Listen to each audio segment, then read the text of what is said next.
Constitutional Rights Class, Classroom 1, Chapter 3. Welcome back, my fellow Americans and people of the world. This is Constitutional Rights Class.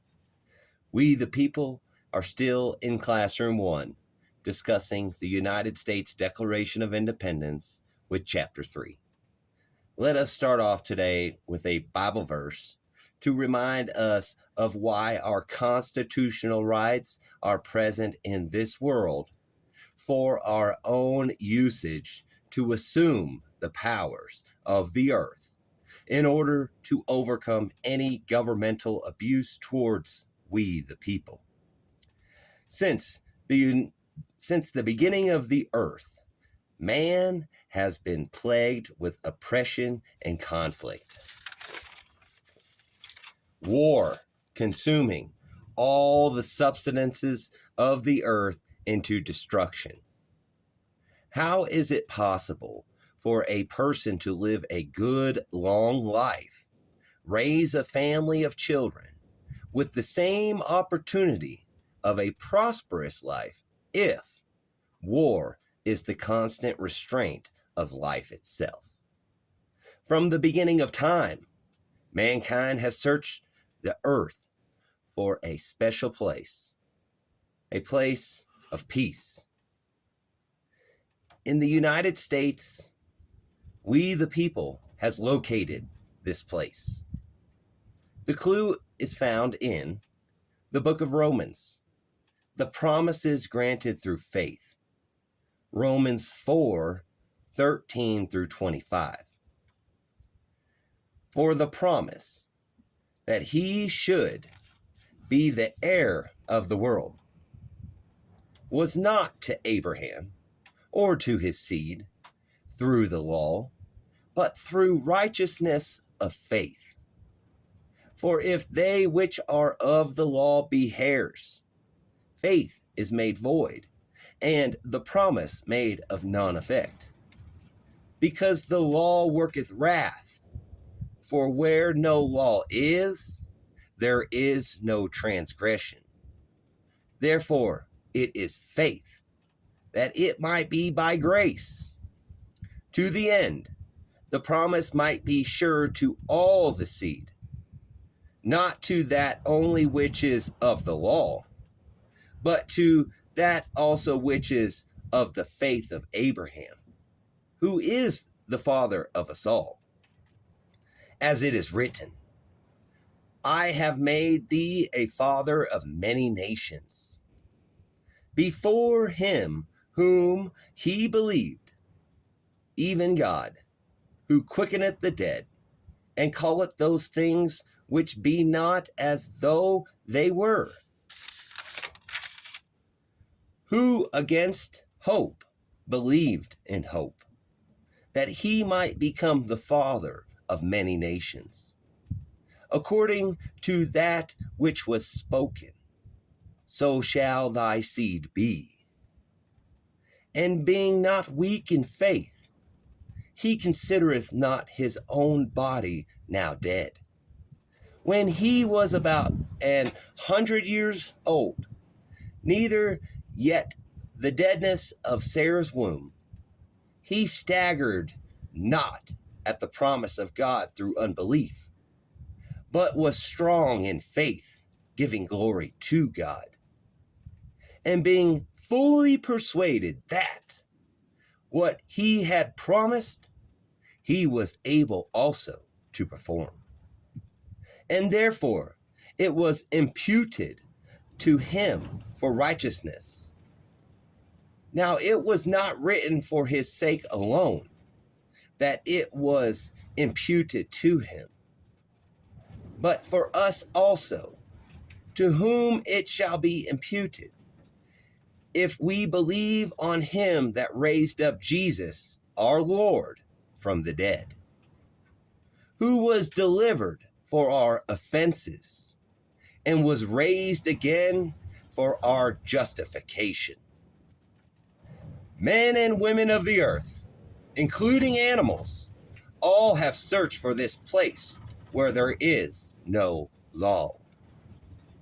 As we previously studied in chapter 2 with the Black's Law Dictionary, the law can mean many different things, bringing us to the point of why we the people will study the United States Constitution in Classroom 2 of Constitutional Rights class, with no law prohibiting the free exercise thereof and establishment of religion, because when one man or woman has all the power, and that one man or woman is not Jesus Christ, then a tyrant will begin to form if the person is not influenced by Jesus Christ. This educational video broadcast will define how a person is to become a tyrant. The United States Declaration of Independence must be some kind of mortgage over the land, taking the matters of the country out of the control of the King of England, because equity was established in the law for fairness in the rulings of courts rather than from one mindset of a king. Proverbs 11:14. Where no counsel is, the people fall. But in the multitude of counselors, there is safety. There are 27 facts in the list of abuses from the government of Great Britain, aka the sovereign citizen. In the list, he refers to King George III. We'll go down the list that 13 states agreed to. Number 1, he has refused to assent to laws, the most wholesome and necessary for the public good. The king's refusal to reconcile with the colonies and his insistence on using military force contributed to the growing desire for independence amongst the colonists. King George III viewed the American colonies as an extension of his own realm, believing he had the right to govern them as a parent would a child. An assent to laws by a king is the formal, final approval required for a monarchy or a monarch for a bill to be passed by a legislature to become law. The king would often require colonial governors to hold legislation until his personal approval was obtained, preventing immediate implementation of necessary local laws. This refusal was used to protect British economic interests, such as the slave trade, and maintained authority over the colonies. The refusal to assent to wholesome and necessary laws was a primary abuse, which undermined colonial self-governance. This power was used to veto colonial laws deemed contrary to British interest. From this first complaint fact, we the people will learn more about what is a sovereign citizen. The sovereign citizen mindset is to refuse to reconcile when issues arise. Another characteristic of the sovereign citizen is a person who constantly insists on using military force to solve problems between people in society. A sovereign citizen views someone else's property as their own personal effects, when ownership clearly doesn't belong to an absolute ruler who governs as if full-grown adults are children. Whoever assumes the attributes of the sovereign citizen, they'll refuse to a balance of power within the government, which is required to operate a true and more perfect union. Sovereign citizens will prohibit good and wholesome legislation from the people, for the people to use in local laws with immediate implementation of orders to address current problems. Most of all, the sovereign citizen will put the interest of another country before the United States' interest. A sovereign citizen could be anywhere.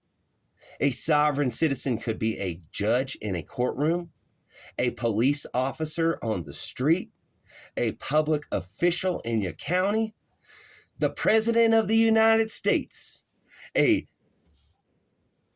government worker could be a sovereign citizen who is trying to violate your constitutional rights as a citizen of the United States, because they all swore an oath of office to uphold and defend the United States Constitution.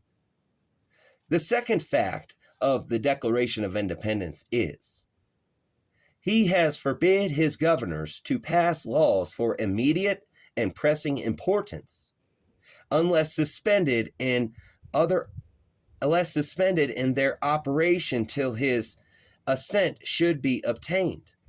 And when so suspended, he has utterly neglected to attend to them. The second fact supports the first fact, basically defining the first fact with more description of the topic in the second fact. King George III's actions proceeded past the refusal to forbidding to acknowledge the American colonies' public power of the people. For instance, in modern times, a judge might think it is legal to forbid a citizen of the United States to use privileges or immunities of constitutional rights or state rights or laws of other states in a local state courtroom, once again making him, the judge, a sovereign citizen. Are you seeing a pattern? Let's move on to fact number 3. He has refused to pass law for the accommodation of large districts of people, unless those people would relinquish the right of representation in the legislature, a right unestimable to them and formidable to tyrants only. Obviously, a sovereign citizen is a tyrant, and a tyrant is a sovereign citizen, similar to what we see in the Middle East and around the world. Expecting other people or nations to give up their rights of their own country in order to receive the accommodations of the United States assistance or the UN's assistance is behavior of a sovereign citizen. Also notice how the people wanted the law to address the needs of the people instead of making the law to punish people only. If the law was not meant to be used to accommodate the people's needs and wants, then the law is only being made and enforced to punish people, and it wouldn't have the option to alter or to abolish the abuses that the law causes when used by some people who can't see that they are a tyrant. It's my way or the highway is the thought process of a sovereign citizen. The fourth fact. He has called together legislative bodies at places unusual, uncomfortable, and distant from the dispository of their public records, for the sole purpose of fatiguing them into compliance with his measures. As we continue the list of facts, we see the domino effect coming to light. Imagine for a second that you have a child, and that child comes to you as the parent with a problem seeking a solution. Not only do you ignore your child, but you say, Okay, we'll have a family meeting to address your issues while I'm at work and you're at school, making the situation impossible for your child to attend the family meeting so you can avoid being the parent of the child, all in the hope that the child will move on from the subject by forgetting the problem exists, forcing compliance through coercion under duress. That is to be a sovereign citizen. If you're treating people of the age of 18 or older, like how Britain treated the United States in the past, you are a sovereign citizen. Number 5. He has dissolved representative houses repeatedly for opposing with manly firmness his invasion on the rights of the people. The House of Representatives was shut down for people who protested, people who stood up against the violations of rights in a firm and manly manner by the sovereign citizen, and were pushed out of government by the sovereign citizen. Then there is fact 6. I like this point of the Declaration of Independence because a profound fundamental law appears before our very eyes. Pay close attention. He has refused for a long time, after such dissolutions, to cause others to be elected, whereby the legislative powers, incapable of annihilation, have returned to the people at large for their exercise. Can I get an amen? The state remaining, in the meantime, exposed to all the dangers of invasion from without and convulsions within. After the people patiently suffered facts 1 through 5, fact 6 is the reward of overcoming the former systems of government. When the good people are elected into office of the government the right way, and there's 2 ways to get elected into office. You can swear or you can affirm, which is the right way. Whereby legislative powers are used correctly, annihilation of government is incapable and impossible to happen. Therefore, returning the power of the government to the people is the only way to keep government alive and well. Are you picking up the hint that if a person was a criminal during the British administration, afterwards, the same person at large would be free under the United States administration and no longer an alleged criminal of the fading sovereign citizen jurisdiction? Similar to how constitutional rights or the bodies of law between constitutional law and statutory law will allow the process of constitutional law to override statutory law, showing that one body of law is greater than the other inside of due process. Also, in this 6th fact, when the legislative powers of the government returns to the people, the state is to remain exposed to all dangers, mostly because the people are more important than the state. Plus, if the state is never invaded with all kinds of dangers, then how could the state write a law to protect the people from the dangers that may be experienced by the people in the state? If you've never faced a problem, then you surely won't know how to fix the problem with a good idea. It is interesting that the word convulsions is used.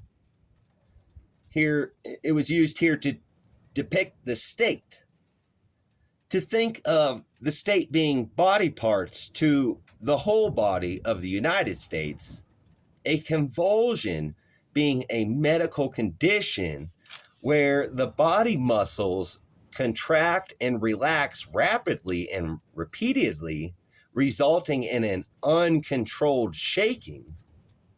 The difference, the different aspects of the laws are to test themselves for fairness of civil rights, to forge new paths of freedom of the people separate from the government.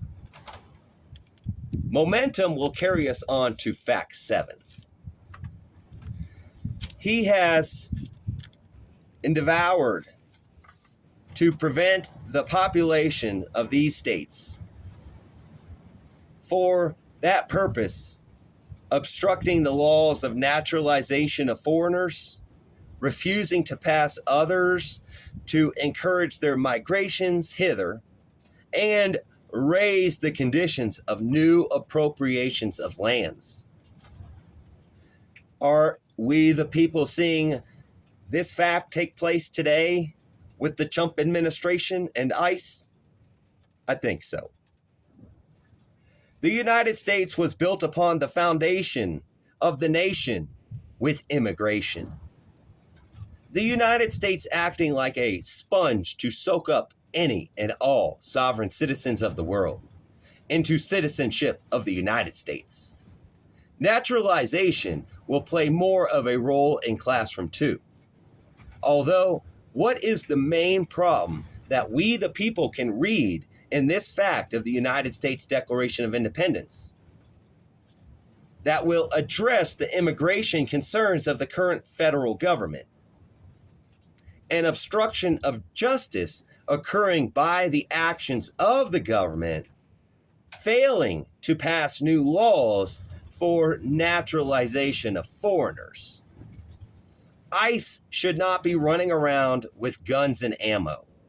Their proper governmental conduct is to be running around finding immigrants with a pen and document form that makes the person a United States citizen while being inside of the United States border. Refusing to pass new laws, whether that be the state or the federal government, is to behave like a sovereign citizen. Understanding that any law enforcement officer of the United States is also a citizen of the United States and is not above the law, creating fairness for all jobs inside of the USA, meaning a person cannot do whatever they want to do because they happen to be a cop, which would technically lead to tyranny if cops deprive life without due process. In this fact, we also see a solution for overcoming populated areas to raise the conditions of new land appropriations. That could mean a few different ideas.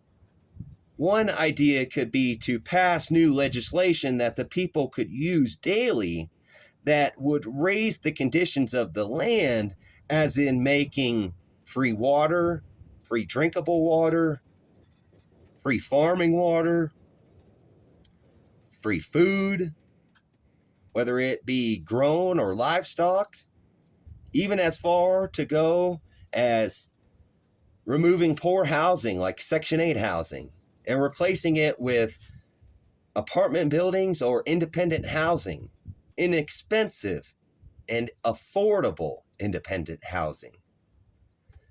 The second concept would be to pass new laws that give appropriations to the people directly for the usage to pay for goods and services that are used by the people, allowing the people to privately build new townships, companies, and businesses that will raise the conditions of the land that the people live on and use every day.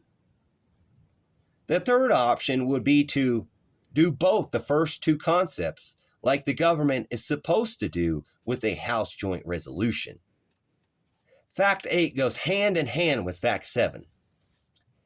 He has obstructed the administration of justice by refusing his assent to laws for establishing judiciary powers. There are three branches of the United States government for a balance of power within the government. Number 1, the legislative branch. Number 2, the judiciary branch. And number 3, the executive branch. The judiciary branch includes the Supreme Court and other federal courts. It interprets the meaning of the laws. It applies laws to individual cases, and it decides if laws violate the United States Constitution. The legislative branch is made up of Congress, which consists of the United States Senate and the United States House of Representatives. It also includes special agencies and officers that provide support services to Congress. The legislative branch's key role include drafting proposed law, aka the Token of Appreciation Act, confirming or rejecting presidential nominations for heads of federal agencies, federal judges, and the Supreme Court, surveying the budget, and having the authority to declare war. So when we, the people, watch the news nowadays and see all the problems in society created by the government, we can know that the president cannot start a war without Congress. Otherwise, the president is unfit for office. We can immediately stop this two-sided division of our own government. The president, the vice president, and the president's cabinet is the members of the executive branch. The president is the head of state, leader of the executive branch, and commander-in-chief of the United States Armed Forces. The vice president supports the president. If the president is unable to serve, the vice president becomes president. The vice president is also beside over the United States Senate to break the ties in Senate votes. The cabinet members serve as advisors to the president. They include the vice president, heads of executive departments, and other high-ranking government officials. Cabinet members are nominated by the president and must be approved by the Senate. The ability of each branch to respond to the actions of the other branches is the system of checks and balances. Each branch of government can change actions of the other branches. The president can veto legislation created by Congress, hence Title II of the United States Code. The Congress is not positive law because the president can veto the law that is created by Congress. It doesn't say the president can veto laws that have been passed by Congress. As long as Congress doesn't make the law that Congress passes, then the president cannot veto it. Congress can also remove the president from office in exceptional circumstances. Furthermore, the justices of the Supreme Court can overturn unconstitutional laws.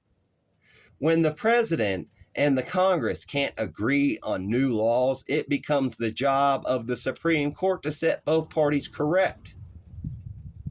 The failure to keep the checks and balances of the United States government results in Fact 9. He has made judges dependent on his will alone for the tenure of their offices and the amount and payment of their salaries. The sovereign citizen will attack the livelihood of the people. There is a Bible verse that addresses this fact. Ephesians 6:12. For we wrestle not against flesh and blood, but against principalities, against powers, against the rulers of the darkness of this world, against spiritual wickedness in high places. The moral of the story is, even if local state judges are bought out by some big corporations or soon-to-be ex-husbands or ex-wives, the Supreme Court can overturn any unconstitutional law or court ruling. If you have problems with the smaller courts, then the solution is to take your case to the Supreme Court. We will continue the list of facts with Fact 10. However, it seems we can account Donald Trump, the chump, to another one of these attributes. He has erected a multitude of new offices and sent hither swarms of offices to harass our people and eat out of their substance. Doge has fulfilled this very fact, eating out the budget of many government programs that affect the people inside of the United States. ICE has done the same, with the Department of War committing the same complaint of our forefathers and people of the modern era. The harassment of the people is to only hinder the balance of power in the government.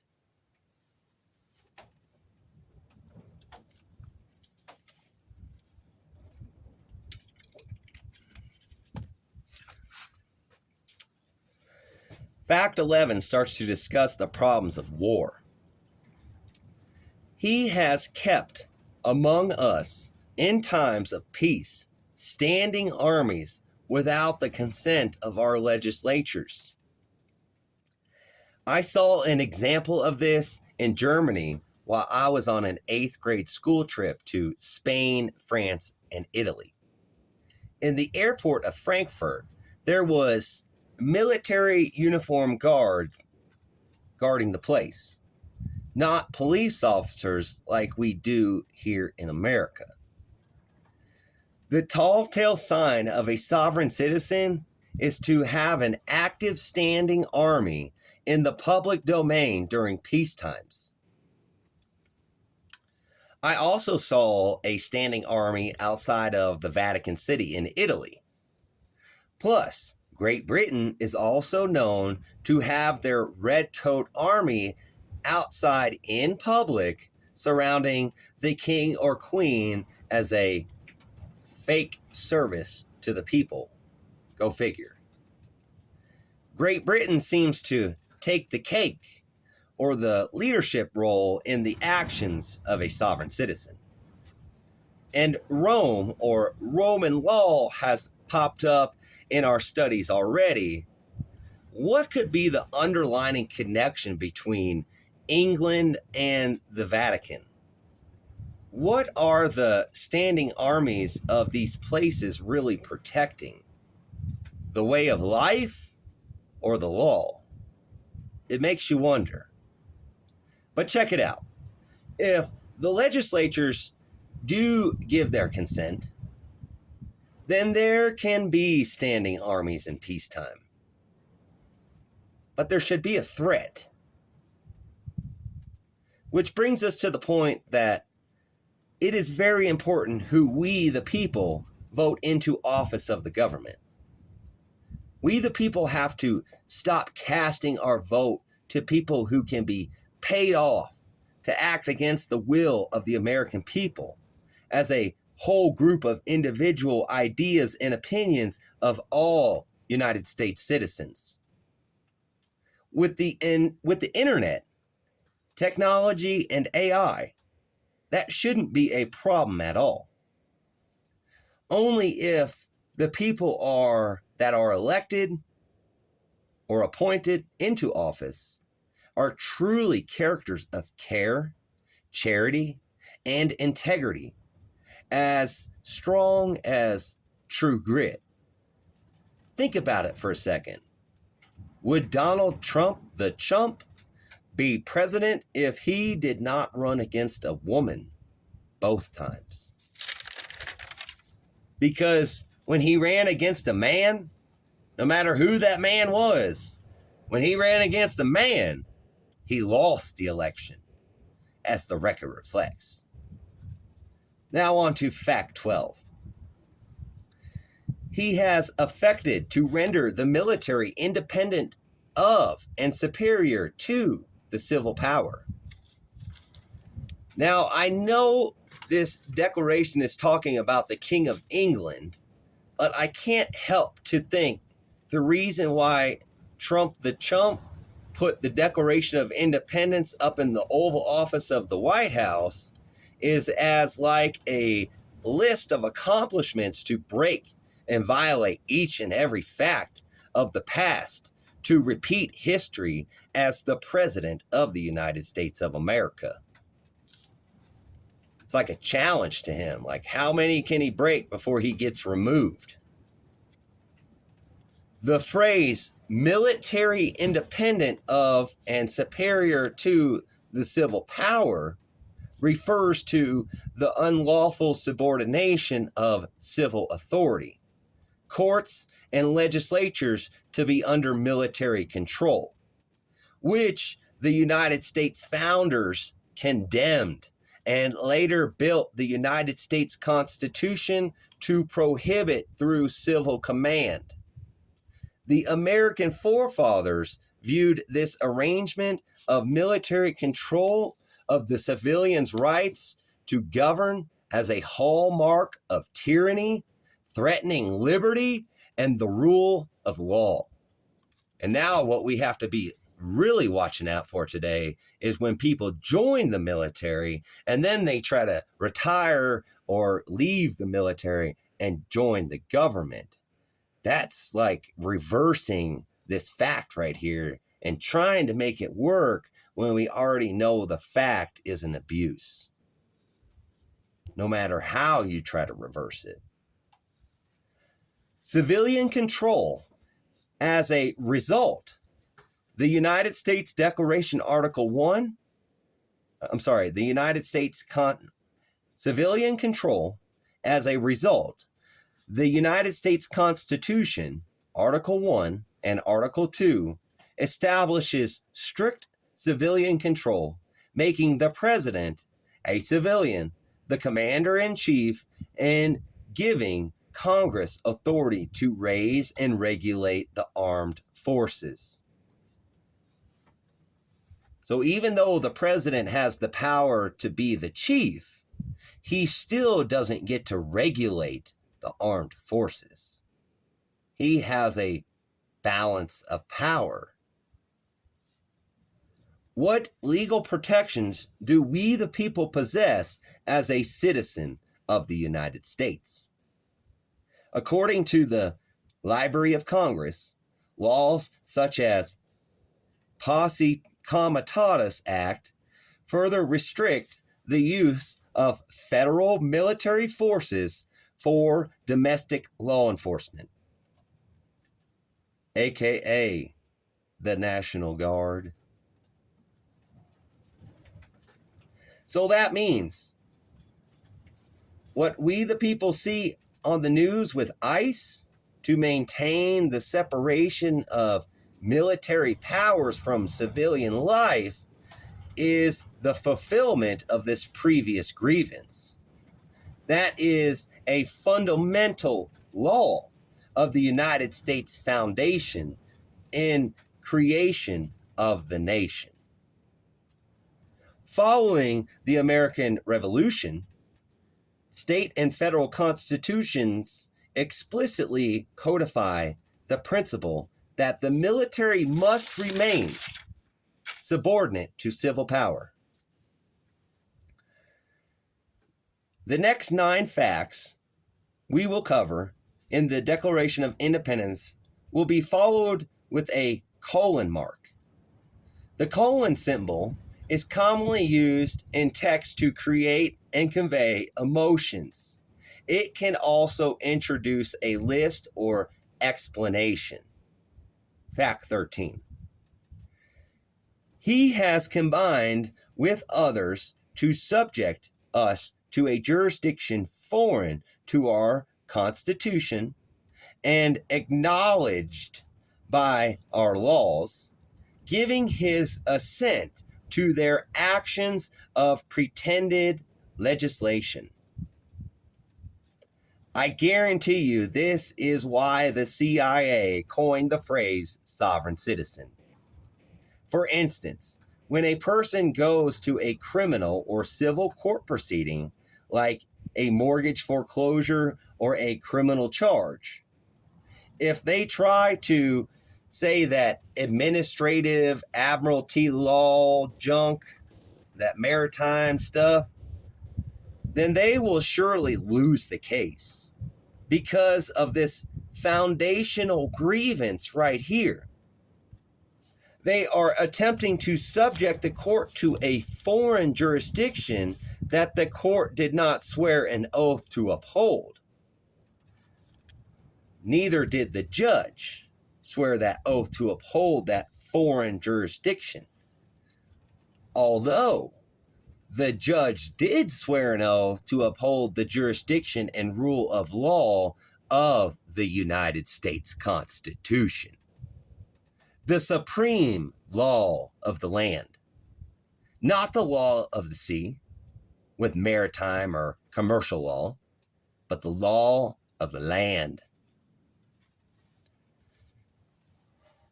The correct way to enter into a court case is with an establishment of religion, which is a legal person because a convention or integrated auxiliary of a church is a trust, and a trust is defined by state statute to be a person.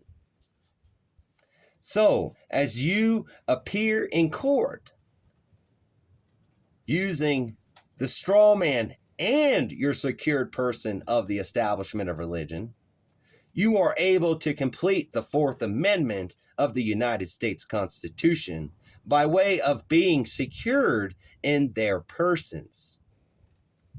With the full power and weight of the First Amendment to allow the people the separate and equal jurisdiction of the church and state, so that the people may exercise and employ the checks and balances of the United States government without being a member of the state or the bar. The best outcome of the court case can be a non-disclosure agreement executed by you, the owner, to freely exercise forgiveness. Fact 14. For quartering large bodies of armed troops among us, it seems a list is occurring because the sentence has begun with the word for. Starting a sentence with for is grammatically correct and often used to indicate purpose, reason, or to add emphasis. It can act as a preposition introducing a noun phrase or as a coordinating conjunction, meaning because. Common uses include starting a phrase to show intent, recipient, or duration. For can introduce a prepositional phrase often setting the stage for the main clause. As a conjunction, meaning because, is more commonly in literature or Old English to connect clauses starting a sentence with for to explain the reason is acceptable. When our forefathers of the United States wrote the Declaration of Independence, they used language that England, their enemy, could understand.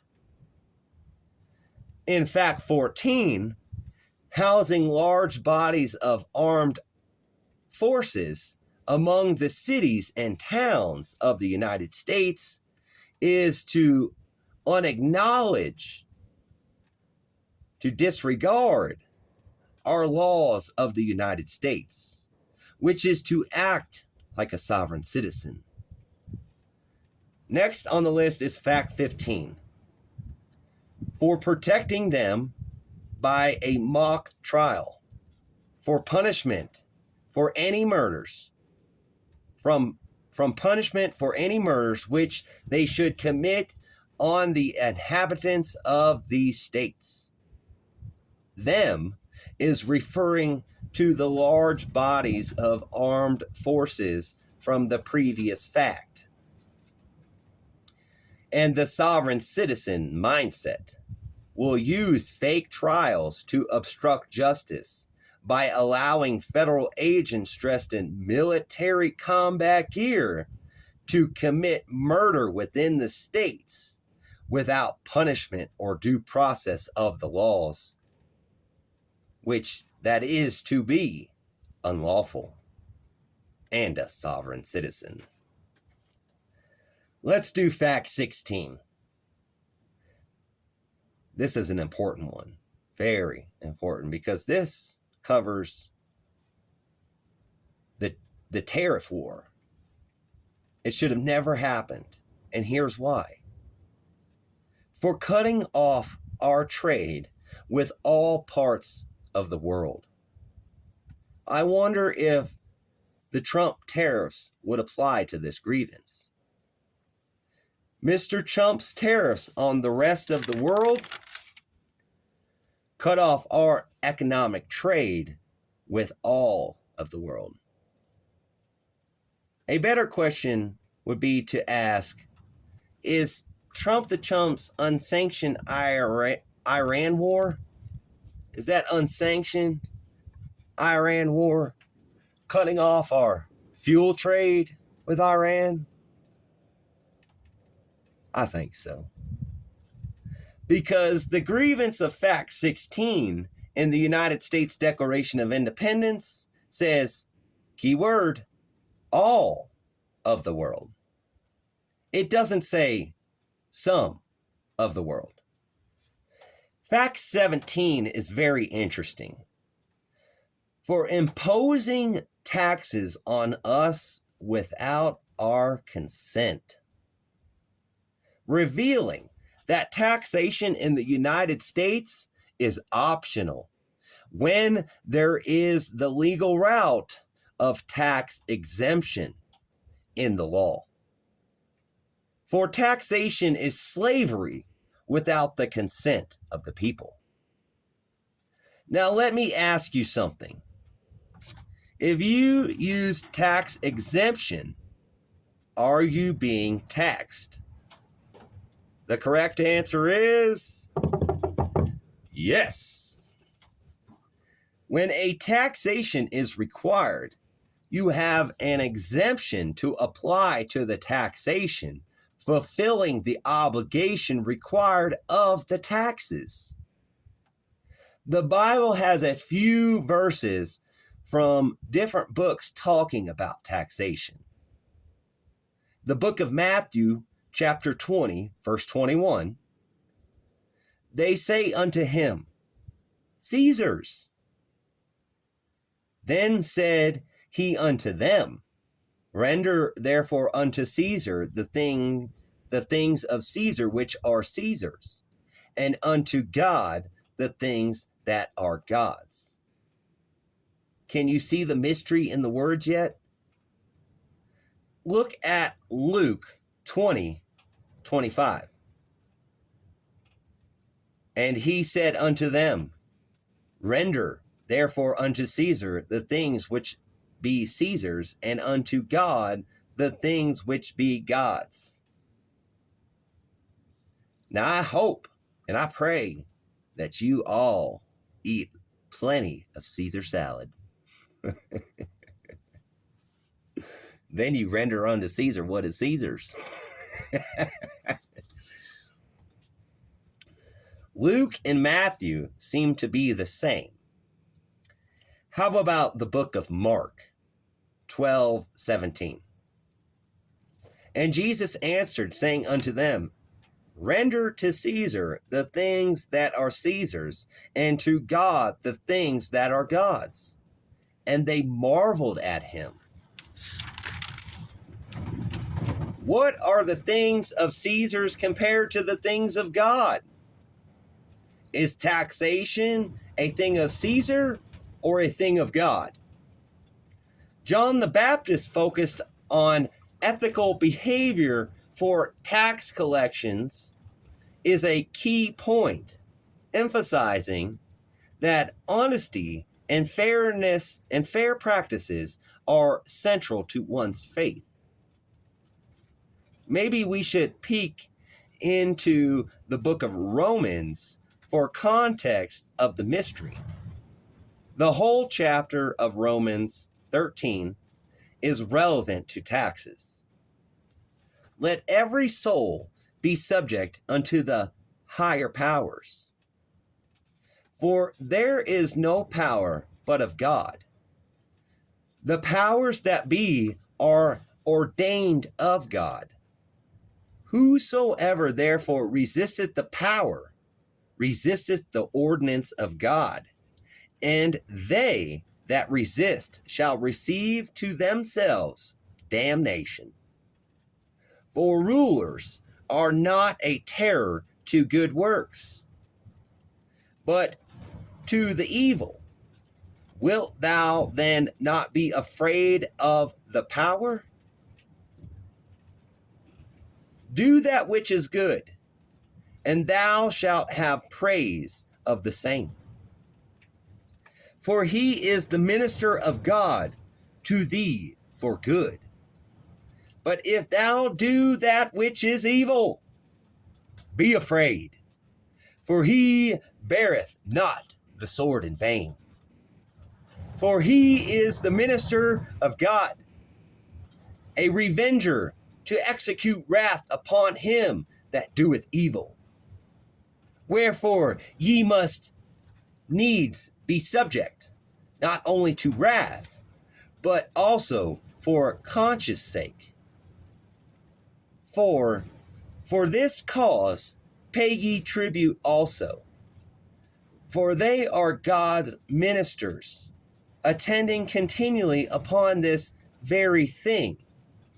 Render therefore to all their dues, tribute to whom tribute is due, custom to whom custom, fear to whom fear, honor to whom honor. Owe no man anything, but love one another. For he hath loved another, hath fulfilled the law. For this, thou shalt not commit adultery, thou shalt not kill, thou shalt not steal, thou shalt not bear false witness, thou shalt not covet. And if there be any other commandment, it is briefly comprehended in this saying, namely, thou shalt love thy neighbor as thyself. Love worketh no ill to his neighbor. Therefore, love is the fulfillment of the law, aka reform instead of punishment, and they're not the same. And that, knowing the time, that now it is high time to awake out of sleep, and now is our salvation nearer than when we believed. The night is far spent, the day is at hand. Let us therefore cast off the works of darkness, and let us put on the armor of light. Let us walk honestly, as in the day, not rioting or drunkenness, not chambering and wantonness, not in strife and envy, but put ye on the Lord Jesus Christ, and make not provisions for the flesh to fulfill the lust thereof.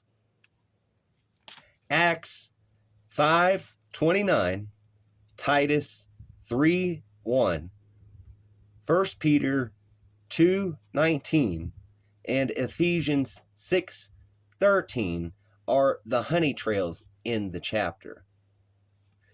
To keep the mystery alive, we'll continue to fact 18. For depriving us in many cases of the benefit of trial by jury. The importance of a trial by jury is so that the people have a chance to be found innocent when biased government employees are trying to take the life of another person because people disagree with one another. Fact 19 is, for transporting us beyond seas to be tried for pretended offenses. Could you imagine if the United States government failed and ceased to be a country?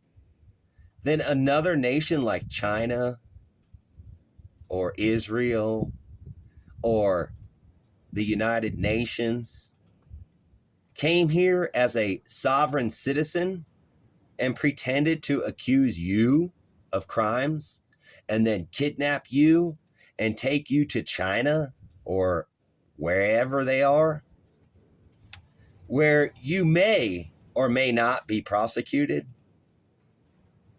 Overall, what is happening in the background?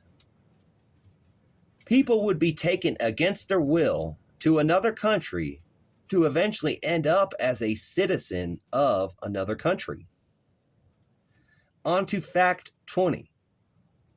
For abolishing the free system of English laws in a neighboring province, establishing therein an arbitrary government, and enlarging its boundaries so as to render it at once an example and fit instrument for introducing the same absolute rule into these colonies. The sovereign citizen behavior will be of a person that can't follow their own rules and laws. Like in this fact, the King of England could not obey his own English system of laws in respect to neighboring nations. Also, arbitration is used by sovereign citizens to avoid court rulings so they can hide illegal conduct, acting as if they are legal because no court has ruled against their illegal behavior or conduct of the fraudulent business practices.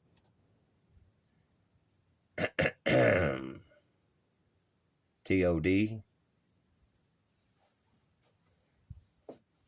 Fact 21. For taking away our charters, abolishing our most valuable laws, and altering fundamentally the forms of our government. Taking away charters is defined as seizing or removing illegal documents that grant rights or privileges. The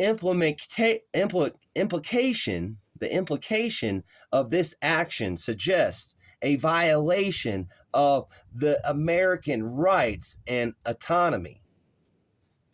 These actions of taking away charters, abolishing laws, and altering governments imply a forceful change to the status quo, often without consent.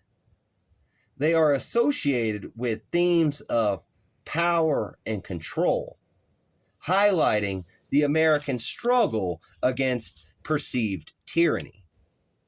The grievances collectively argue for the right to self-governance and the necessity of revolution when a government becomes destructive to the rights of the people. Fact 22 ends with a period, so the previous colon list comes to an end. Fact 22. For suspending our own legislatures and declaring themselves invested with power to legislate for us in all cases whatsoever. The last 9 facts we covered resulted in this 10th fact of the colon list of emotional explanations. To enhance the text for more effective communication to the brain of men and women. Fact 22 might not have been understood. Fact 22 might not have been understood later on in time if England had spoiled the United States in gifts, influencing the American government and decision-making power. The people would never know their true power of freedom if England was ruling over America from across the Atlantic Ocean. The biggest problem being the people in America, the United States, did not elect them to be the legislative branch of the United States government. So why do you think England was seeking to be the legislative branch of the United States government at this time in history? And I think I wrote that down wrong. It should read, so why do you think England was seeking to be the, let's go back a second.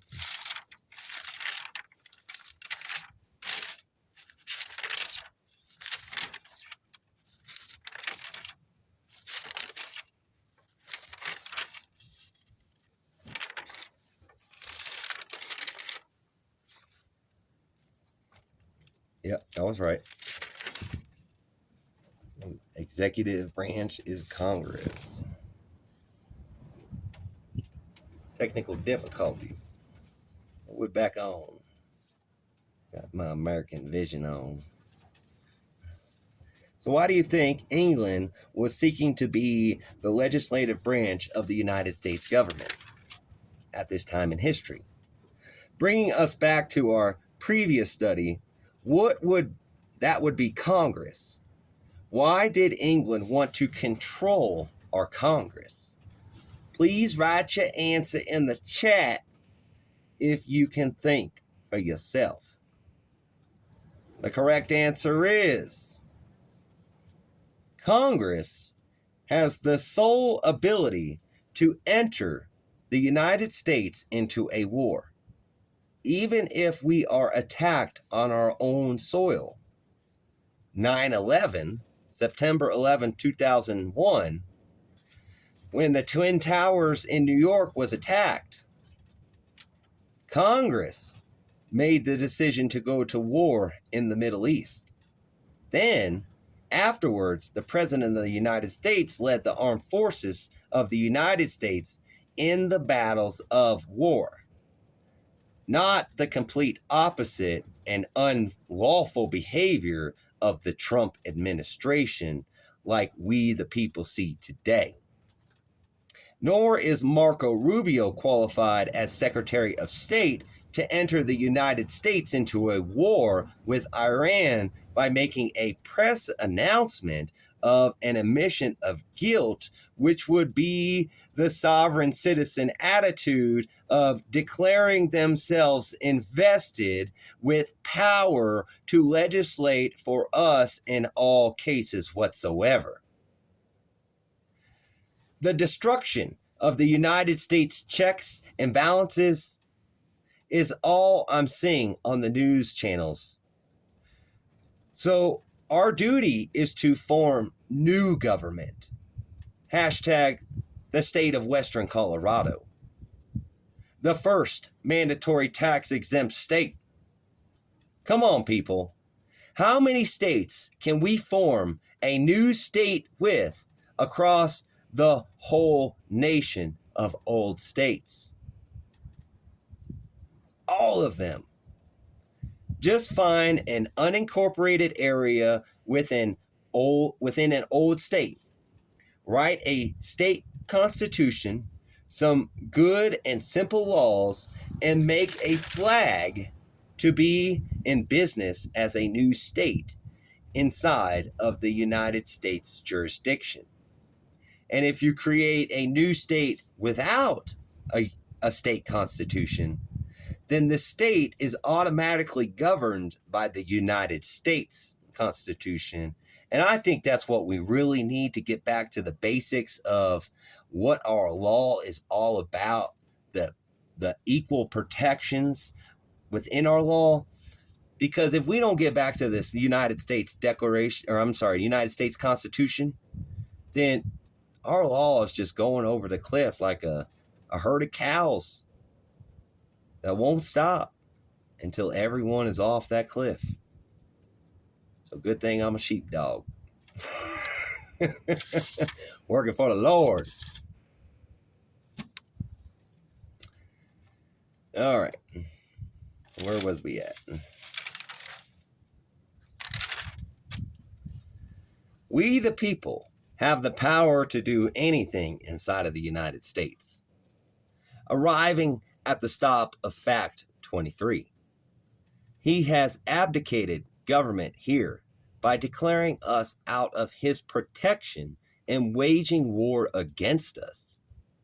What does abdicate mean? Abdicate means to formally renounce or relinquish a throne, high office, power, or responsibility, often voluntarily. And if you'll pay close attention, this is where the King of England retreated from the battlefield, the land. He retreated before the war even begun. The King of England was attempting to avoid the complaints of the American people by overthrowing the American rule of law, because parts of the English law was used to form the United States Constitution. Then replace the U.S. government unlawfully with a government that the King of England controlled. At the same time, going to war with the people. Does that sound like a regime change? Does that sound like modern times? I think so. So a sovereign citizen must be a system of government that destroys other governments with the intention of cloning the new regime into the same government of the destructor. Similar to how all the states of the United States are unique in their own special way, being the only one of its kind, unparalleled or distinct. It describes an absolute state, although it is often used colloquially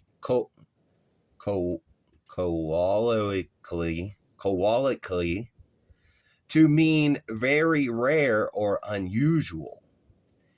If this world was all the same, similar to Agent Smith becoming everyone in the Matrix, the world would be very boring, lame, and lifeless. No two people are exactly the same. So we all need our own individual space on this earth to live and grow, exploring ourselves, reaching full capacity of life itself. Peace on earth is very possible, only if governments don't war with each other. War only exists for a lack of knowledge. Quote me on that one. We'll do fact 24 next. He has plundered our seas, ravaged our coast, burnt our towns, and destroyed the lives of our people.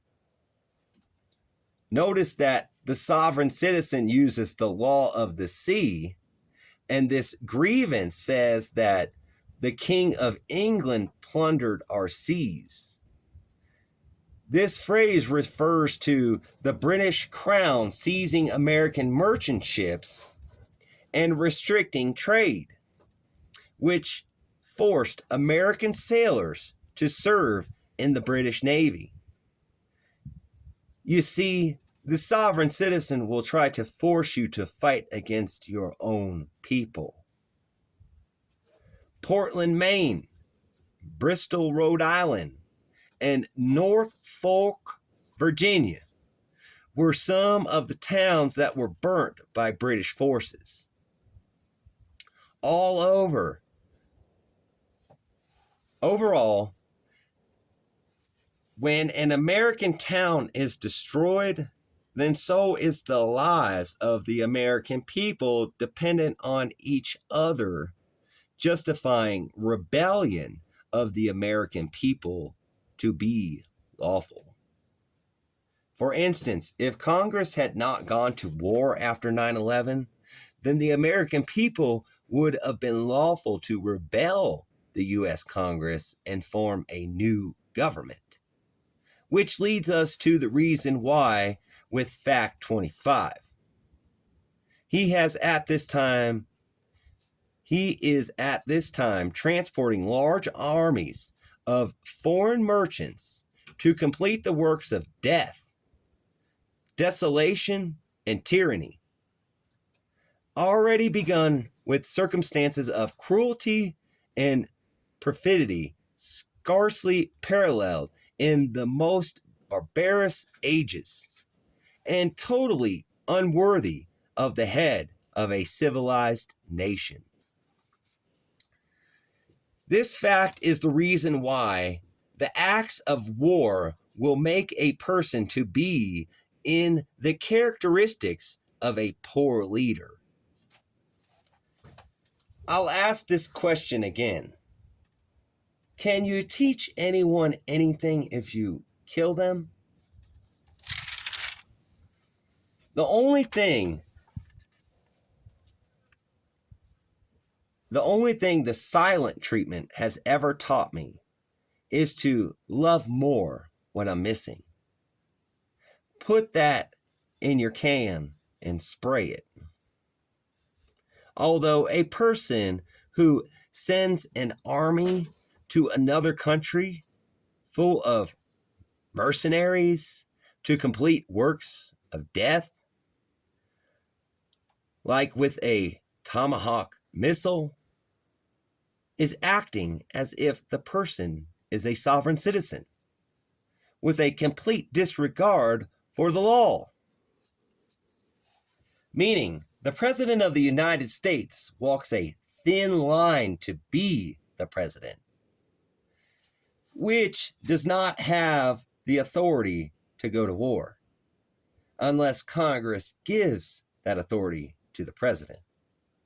If the president violates this fundamental grievance, then he is unworthy to be the head of a civilized nation, unfit for the office of the president.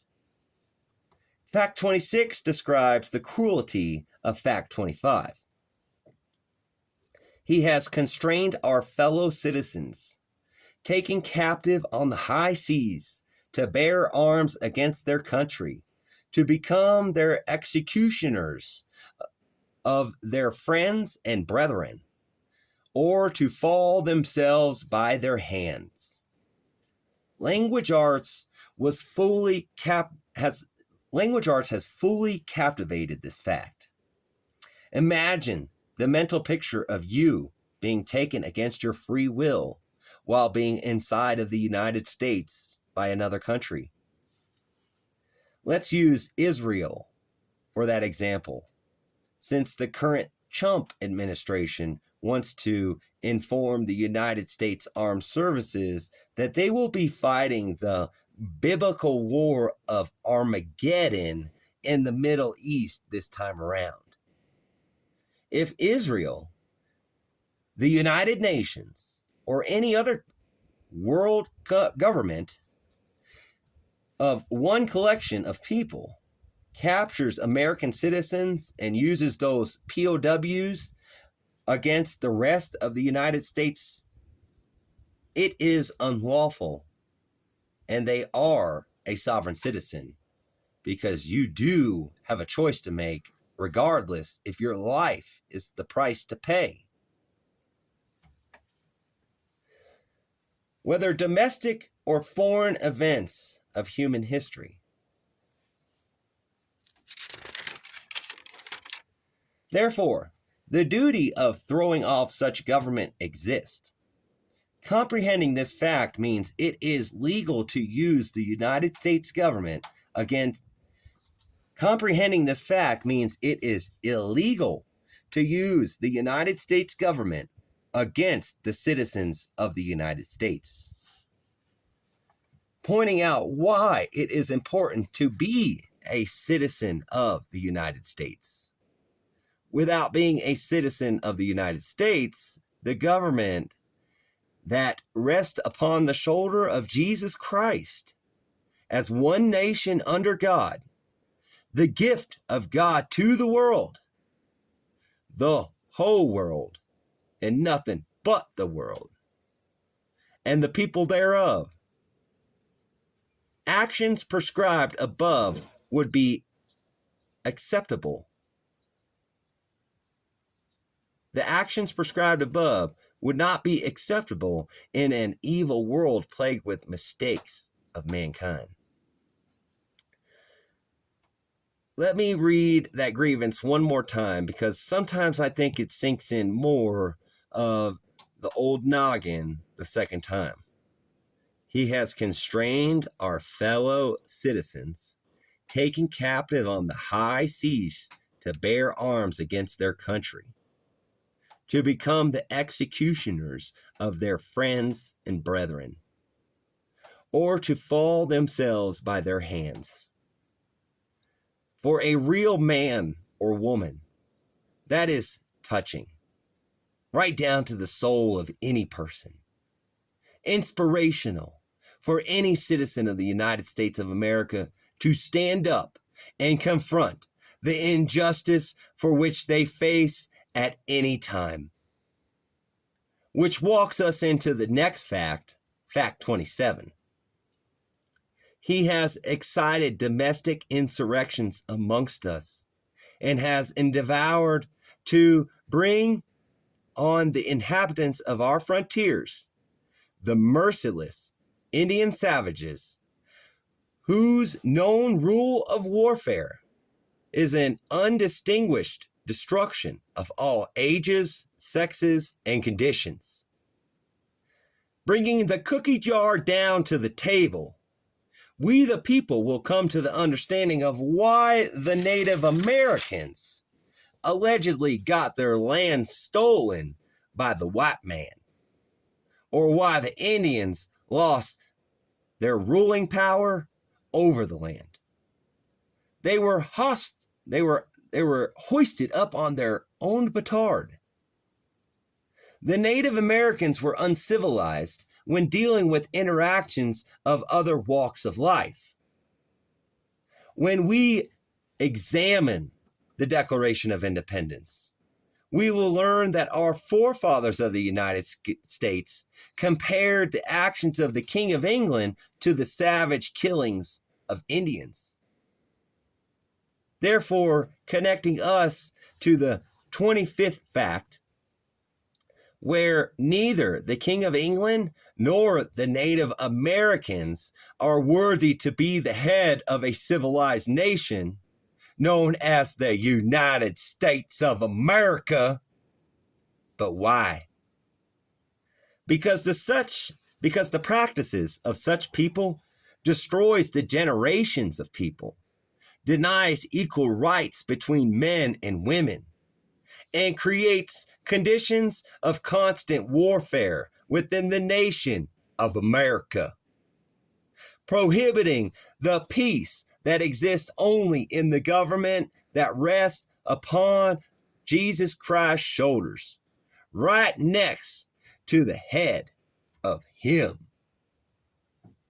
If we get into a time machine, go 88 miles per hour to the beginning of time, stopping by every civilization that came before the United States, we will find that we are the first nation upon the face of the earth that has instituted these pros into our law to be that government of Jesus Christ. The Romans killed Jesus. The Jews rejected Jesus. The English government taxed Jesus and the church. The United States is the only country that served and continues to serve Jesus Christ with the outlining of our supreme law of the land. For the United States is the only country to exercise tax exemption and makes the law to be that no law prohibits the free exercise thereof an establishment of religion from the First Amendment of the United States Constitution. Have you ever had a dream that you were so sure was real? What if you were unable to wake from that dream? How would you know the difference between the dream world and the real world? Stay tuned for Chapter 4 of Classroom 1 of Constitutional Rights class. This educational broadcast was brought to you by Daily Bread Ministry Trust. Hashtag Church of Daily Bread. Size the Saint, over and out.